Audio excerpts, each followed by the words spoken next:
Morning, everybody. Hope you had a wonderful Thanksgiving holiday and weekend. Hopefully, I know for a lot of us it was different, but hopefully there was a lot of gratitude and thankfulness and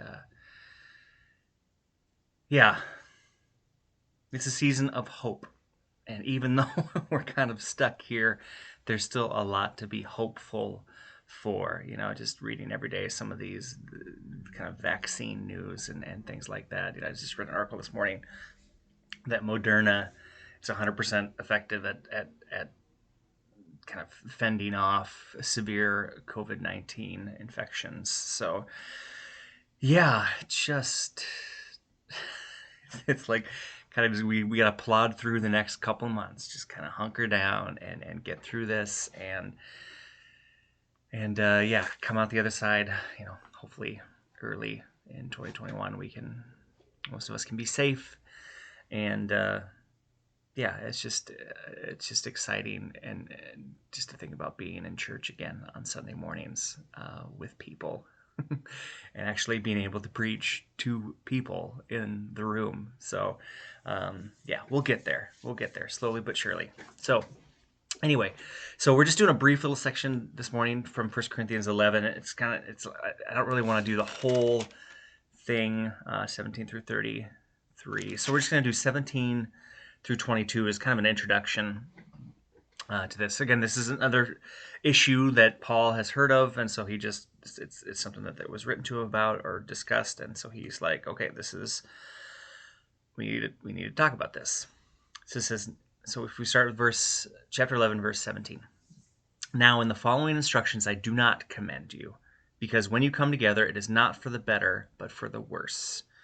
For to begin with, when you come together as a church, I hear that there are divisions among you, and to some extent I believe it. Indeed, there have been factions among you, for only so will it become clear who among you are genuine. When you come together, it is not really to eat the Lord's Supper.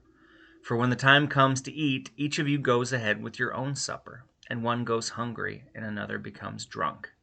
What? Do you not have homes to eat and drink in? Or do you show contempt for the church of God and humiliate those who have nothing? What should I say to you? Should I commend you? In this matter, I do not commend you. So here's what's happening. Now, this is not kind of like the communion that we're thinking of, where you get a little wafer, a little bit of wine, and kind of do it as a group during a worship service. Some of these early kind of meals, the Lord's Supper kind of gathering as the faith community was an actual meal that was served. And again, these Corinthians, there's a lot of diversity in terms of economics, and there's wealthy and there's poor, and essentially in that city in that time, most homes of the wealthy individuals who would probably be hosting a lot of these because they had the room. There was like kind of this main dining room that held like 9 people. That was about how many people could sit and eat the meal in there. And then the courtyard area outside of that maybe could hold 20, 30, 40 more people. So essentially what was happening is there was some people who had their friends in that dining room, and they would eat all the good stuff, and then for the church members who were poorer and maybe weren't part of the in crowd were kind of relegated to the scraps, or maybe even didn't get anything when some of them really could have used a good full meal. And obviously, people getting drunk, drinking too much wine at these things, for us, it seems kind of obvious. But again, that's what happened in Corinth. If you were wealthy, you had your friends, you surrounded yourselves with friends, and you ate and you drank and were merry, and you didn't really worry about the poor, if you will. So again, this is all baby steps. It's about learning to be a church, learning to be a community of faith. And again, Paul's like, I know you've been taught that it's all about you. It's about getting what you want, what you desire. But he's like, we need to shift gears. We need to shift perspectives and realize that it's something bigger. It's about the least. It's about the weak. It's about including, lifting, building them up. It's not just about what you want. It's about what they need. So again, he's trying to train people to be Christ in the world, and it takes some time and effort. So yeah. So anyway, let's close with a word of prayer here.